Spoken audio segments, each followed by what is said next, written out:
So, remember when I did that video on that website called Engrish.com and I said, I bet there's a subreddit for this kind of stuff. I just don't know the name of it. Well, turns out it's called Engrish. That's kind of embarrassing, but here we are on it. We're going to browse through the top most poorly translated signs and things of all time on the subreddit, at least. I don't know if there will be any overlap between this and the website. I guess we're going to have to find out. But let's start off down here with good to know. It's good to know that there's an English subreddit by the same name as the website. I'm intelligent. Our food is guaranteed to not cause pregnancy. That is a good thing to know. Wow. So if you ate there and you ended up getting pregnant after, you could go back and you could sue them for misleading advertising. You could be like, you guys need to cover all the food from the time my baby is born until that baby is out of the house and is no longer a baby. You are on the hook, lifetime supply of free food, except then your baby's going to get pregnant immediately. So, that'd be problematic potentially. Maybe they just need to cover the expenses so you can get other food. But hopefully the guarantee is good and you just don't get pregnant after eating there. But it's a risk sometimes. You never know what you're going to be ingesting. Don't listen to me. Could not connect to translator service. I'm going to just type in the name of my store here on this website that translates things. And, what's that? It spit out? Oh, those look like Roman characters. All right, it must have translated.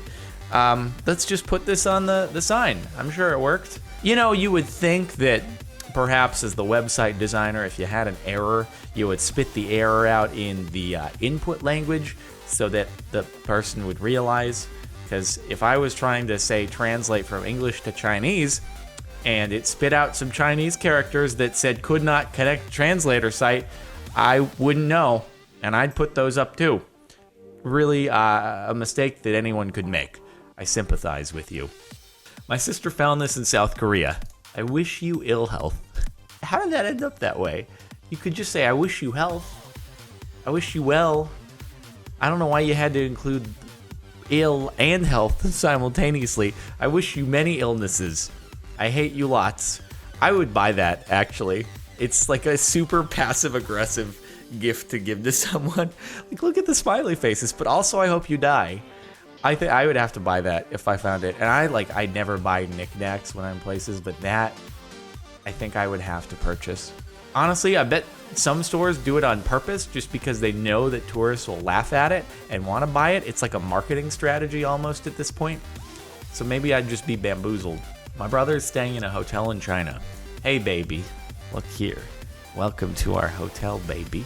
When you arrive at Shenzhen Hotel, you're home. If you are in trouble, please tell us. We solve all the problems. Hey, baby. I wonder if there's a word in Chinese that's like some more casual, affectionate, but not supposed to be like baby, but it doesn't really have an English equivalent. And so the translation service was like substituted baby for it. Hey, baby.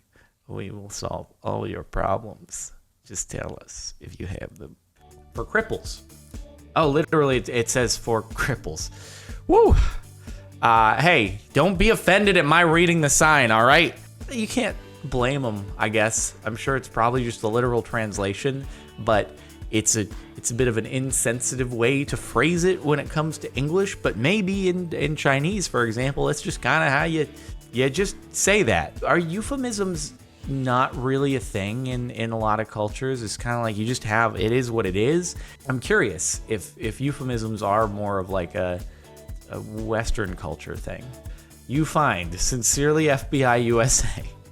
This is great. I love great phishing emails that are just extremely well done from a graphic design perspective. But then the text is like, you spent all this effort on making it look legitimate, and then you just can't spell anything right. Your phone used to view pornography. You find. To unlock your phone, need buy voucher, PayPal, My Cash Card, the amount of $500, and send 10-digit of voucher and email fbiunlock@gmail.com. That's the legit FBI email they use. they use Gmail emails, it's to throw you off because, you know, they're the FBI. They got to be a little bit secretive, okay? So it'd be too predictable if they did an FBI.gov email, okay? PayPal My Cash cards can be found at some of the most popular retailers nationwide. Here at the FBI, we educate you on how to find PayPal gift cards at the most popular retailers nationwide. Unlock phone after payment. It can take up to 1 hour in case of evasion from payment of fine. All the information about the violation will be forwarded to supervisory police station at the place of exit on the internet. What? At the place of exit in the internet. You know, if you make it to the very end of the internet, like it's like when you make it to the edge of the world because the earth is flat, you know, it's the same thing with the internet. The internet's flat, you make it to the end, and then you find the supervisory police station right there. Thank you, FBI USA. Although, dude, the other day, I got a really, like, almost super convincing phishing attempt. I was able to catch it, but I was like, wait, what? And then I looked into the website in question. I go to the website separately, log in on the actual website, and I'm like, damn, that was a hell of a try right there, you guys. You almost got me. Never log in through the email if you have any doubts about it. Shamed by you English? Shamed by you English? You can speak soon and write like a graduate college. Those graduate colleges, the buildings, they write good. Very good. So don't be shamed, because you will not be shamed anymore with 15 minutes of you English. We learn, you teach. Also, like, if anyone can read that, obviously they understand English to a lesser extent, and therefore maybe they'd identify there's something wrong with that, and it wouldn't be an effective advertisement. So, some reasons. Delayed due to some reasons. Hey, it's accurate, and I feel like that's about as descriptive as things get when it comes to airport delays sometimes. So, you can't fault them for it. But sometimes it'll be like, delayed due to some weather. Delayed due to, well, it's simply late. That's about it. Delayed due to crew seemed to be kind of late, so it's delayed for some reasons. You know, they may as well just put that on every delay sign at airports anyway, because it's basically what it is. That's the information you get. So, I ain't even mad. The usual suspects. Very suspicious indeed. You would never expect that a front for illicit criminal organizations would have a nice pink sign with sunshine and rainbows at the front of it. Yeah. I like how the top comments, like, it's reverse psychology. You say outright that you're suspicious, and then no one will actually think you're suspicious, but really you are suspicious. But how many layers of reverse psychology can you really have? You do like double, triple layer, quadruple, reverse. You never know how many layers deep. What were they trying to go for, though, is what I'm wondering. What word did you, very delicious? Suspicious? They kind of rhyme. I got you. It's just a very delicious supermarket. You can eat the building. It tastes really good.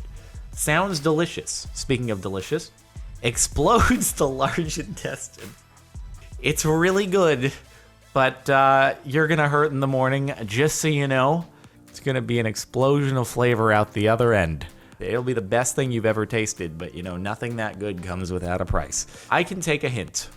Do not dumb here, not dumb area here. See, this is what I'm talking about with the lack of euphemisms in I don't know, different cultures. It must be something. They're just straight up like, no, don't be dumb. This is a place where you're not going to be dumb. All right? It's just they want to be straight up about it. They don't want to mince words. It's just right in your face. It's like someone's going to be like, shoot, dude, I don't qualify. I guess I'm not going to go in there. Whereas if you use euphemisms, someone might not really fully get it. And they might be like, well, I'm borderline okay to come in here. And then you go in there and you be dumb. And then everyone would be mad because it's a not dumb area. All right? Hostel in Bangkok. Sex is beautiful, but no sex in the dormitory room. Like how they start off by like, no, we know it's great. We really do. We acknowledge this, but can you just do us a favor and not like in here? If you don't care, other guest, I don't care. You too. Thank you, Fernando. Nice. It's an effective sign. Harsh but true. Engrish in India. Drive carefully. 90% of all people are caused by accidents. Yeah. Woo. This might be my favorite one so far. 9 out of 10 people, their parents just, it wasn't anticipated. It just, they were driving along and then all of a sudden just pregnant. It's just, man. Woo, what a world we live in. I speak American, dude. Do you have at least 1 year of experience? Do you speak United States? You know, in fairness, it is like, I get where you're coming from. You speak Swedish. Do you speak French? Do you speak German? It's very much named after the country. But English is named after England, but I probably actually got that really wrong. I never say American as a nationality. I know that it's a perfectly legitimate thing to say, but because you have North America, you have South America, you have everything, but referring to someone as American implies from the United States, which has always seemed a little bit weird because America is like, there's a lot of America there. So saying that, like, I'm from the United States has always been what I default to because it seems more specific. Do you have at least 1 year of zero experience? I totally bypassed that too. I do have at least 1 year of zero experience in just about any topic I can possibly think of. I have 1 year of zero experience in being a doctor, being a lawyer, being a scientist. Yeah, a lot of those. Please urinate with precision and elegance. Again, they don't mince words, and I appreciate that. Don't piss all over the place, okay? Actually, they're kind of mincing words here because they could just say, don't pee on the floor. But instead, they're implying that, you know, urination with precision and elegance means you're making it into the toilet. And I appreciate that. I think they could use that sign at just about almost any public restroom, restaurant, club, especially that one. Translation of the year goes to... Man. Woo, boy. Speaking of euphemisms, none there. None at all. You didn't have to go into the straight up being like rude. There are more nicer ways to phrase that. Damn, I love finding $50 after being towed. Violators will be towed and fined $50. That's a perfectly innocent mistake too, because all you're missing is an E between fined, paying $50, and getting $50. All that's changed is one E. That's the difference. That should be like a saying. The only difference between receiving $100,000 and being out $100,000 is an E. I do prefer this though. I wonder if I could hold the sign up in court, if the sign would hold up in court. But I wonder if you could be like, well, I parked here on purpose because I thought I was gonna find $50 when I got towed. And that I was misled. I never found $50, and so therefore I should get all my towing refunded, towing costs, and get $50. It's only fair. That's what the sign said. Too harsh a punishment? ? Shoplifters will be prostituted. If you enter the store and you shoplift, you are legally agreeing to the terms of service of our policy of you shoplifting here, which is that you will be prostituted afterwards. That will be your punishment.